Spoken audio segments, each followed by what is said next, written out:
Hey everybody, welcome back to Gun Deals. Today on the table we have a Century Arms AP5-P. Let's get the review started.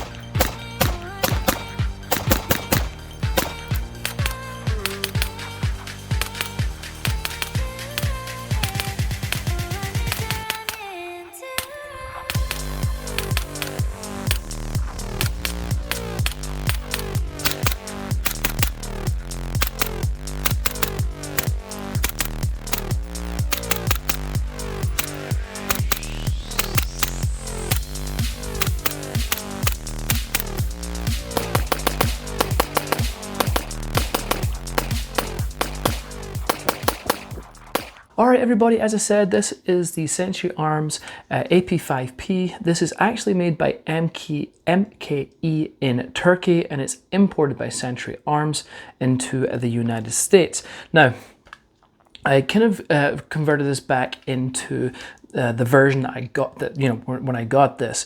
You'll see when I was shooting it, I do have this SBR and I do have a brace and the vertical foregrip on here. But again, I wanted to revert this back to show you guys, if you do buy one, what it comes with, how it will look and things like that. So starting right at the back, we do have obviously a little, so if you don't want to add a brace or a stock or something like that, you don't have to, but you do have a sling attachment right here. If you just want to use it like so, you can do it, no problems whatsoever. Now, to change out and put, say, a stock in, this is a B&T stock that I ran in the video. Fits great, very sturdy, been a great stock. But if you want to put a brace or a stock on, you're just going to pop out the two pins. There's one here and one here, and you would take these out, take this piece out and stick on whatever piece you're looking to add. All right, so just one of the things to bear in mind, if you do buy a stock or brace, you must buy the version for the MP5K, SP5K or clone model. You cannot put an MP5 / whatever else on the back here, because this version does have the two pins at the back, while the MP5 only has one pin. So the stocks they're not interchangeable. A lot of the other things are interchangeable, but the stocks or braces are not. Okay, so moving along, we'll just go straight to the top here. We do have a castle sight at the back here, a castle kind of turret sight. I'll run a nice close image for you. The sight works great. A lot of people prefer to switch these out and put on the drum sight, which has the circle on it, because it's the original kind of sight on there. But these castle sights, I'm going to call them castle sights, work great, no problems whatsoever. And it does obviously work in conjunction with your front sight right here, as you can see.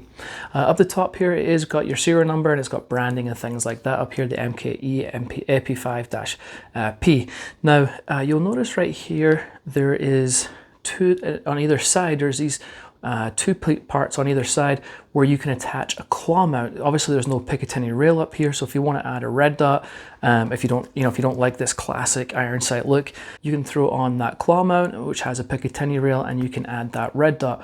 One thing to bear in mind, once you add that pic rail and a red dot, chances are it's not going to co-witness with your iron sight. So I would recommend, if you do put a sight on, make sure it's QD, so if it ever goes down, you can pop it off and then run just straight with your irons. Okay, now moving down, you'll see that we have these two slots. So with the two slots on either side like so, you can actually buy a collapsible stock or brace, which utilizes those.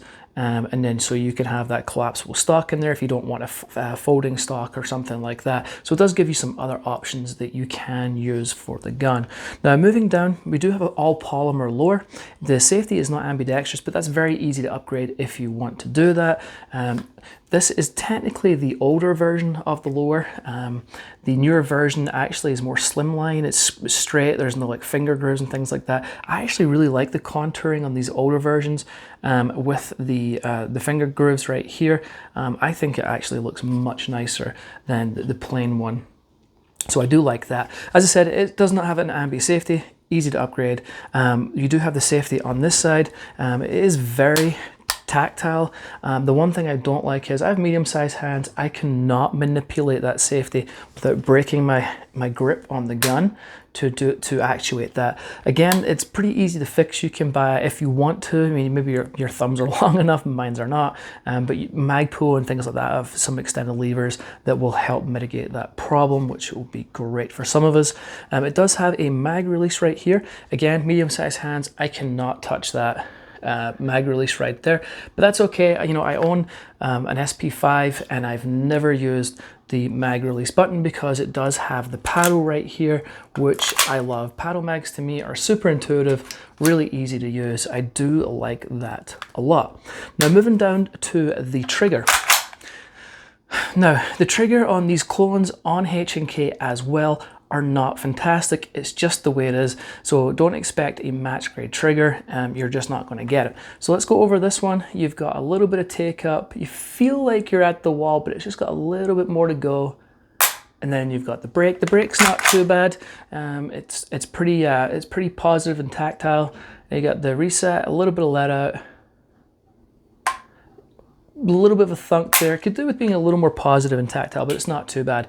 Now, the one thing I'm going to say is I've shot these guns a lot, the clones and my SP5 and things like that. Even though the triggers aren't fantastic when you play with it like this, when you're out there running and gunning, honestly, I've really never noticed. I mean, I'm not looking to take precision shots with these guns, but certainly when I'm out and I'm doing some QCB drills and things like that, I've never ever had a problem with the trigger.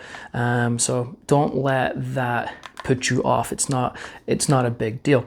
Now, we come to the mag well. It is not flared and it's a really tight fit. You've got to be really careful to insert that mag because it's not like an AR-15 where you have the mag well that's slightly flared out or something like that. So it's a pretty tight fit. You got to make sure you get that in there.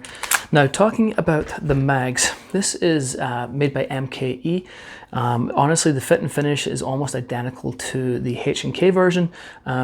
These will set you back a little less money. You can pick these up for about 50 bucks. H&K mags will cost you 70 to 90 bucks. Depends when and where you buy them and things like that, obviously, but they will cost you a little more. These MKE mags have functioned flawless for me, no problems whatsoever. All right, so moving up again, we'll come to the handguard right here.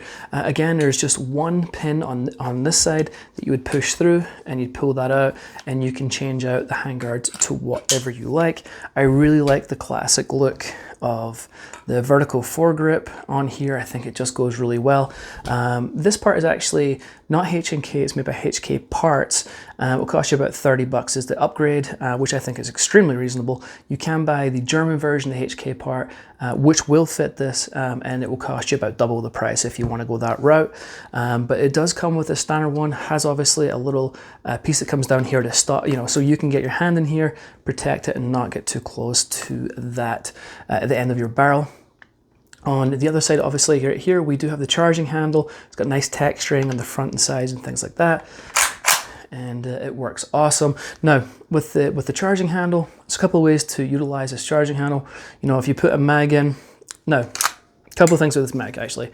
And this is with all H&K models and clones, if you have a 30 round magazine, 99.9% of the time, you will not be able to put it in and put it in like so on a closed bolt. You typically will have to have this back. So when it comes to reloading, what you're gonna do is, obviously click, doesn't go back, push up, take your mag out, get your new mag, so make sure obviously it goes in its seats, HK slap, down it goes, you are ready to rock and roll. Okay. However, if you put a mag in that doesn't have 30 rounds and so you're just sitting in there and you need to rack the gun, obviously you can just pull back and let go and you are ready to go. So just some things to bear in mind. All right, below this handguard, we do have a 5.8 inch cold hammer forged barrel. It has a 1/2x28 thread pitch on the end here. Barrel's been great. I really do like cold hammer forged barrels, and with the price of this gun, which we'll get to, I think having a cold hammer forged barrel in here is awesome. So very nice. Accuracy's been great for me with these guns, no problems. Now at the end here, we do have a tri-lug adapter for your suppressor. So I run a Dead Air Wolfman, which you've seen probably in the shooting intro, where I just put it on and I turn and it's locked in place. Just a great system, really easy to take on and off. So I really like the tri-lug adapter system. Now, if you don't have that, and if you have, say, a threaded suppressor, you just take off the thread protector, and then obviously you can screw on your suppressor onto the end here.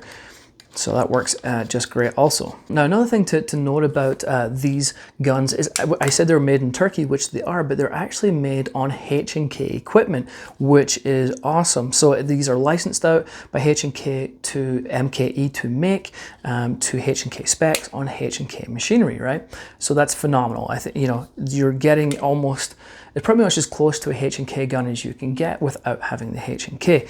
Now, comparing it to my SP5, I think the fit and finish is pretty much the same as my SP5. I really don't notice any real big differences in these guns. Obviously, you know, if you're a purist and you want those DE marks on your barrels and your H&K branding and things like that, you know, you're not going to get that obviously on this gun, and it's going to cost you a lot more to get that. A H&K SP5K is going to run you around, on the time of posting this video, I think I've seen them for about $3,200 to $4,000. So if you want that, that's great. It's just you're going to pay for that, which is fine. I mean, some of you are just going to want the H&K. Now, the MKE is definitely nothing to sniff at. I have gone through hundreds and hundreds of rounds with these, suppressed, unsuppressed.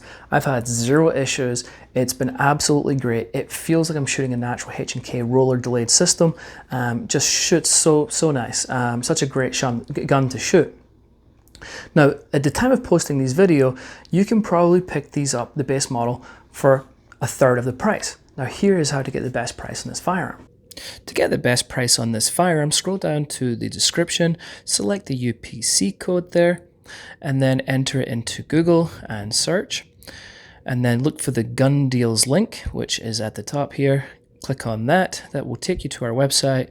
Simply scroll down and you will see where it is in stock and the price. Select whatever one you would like.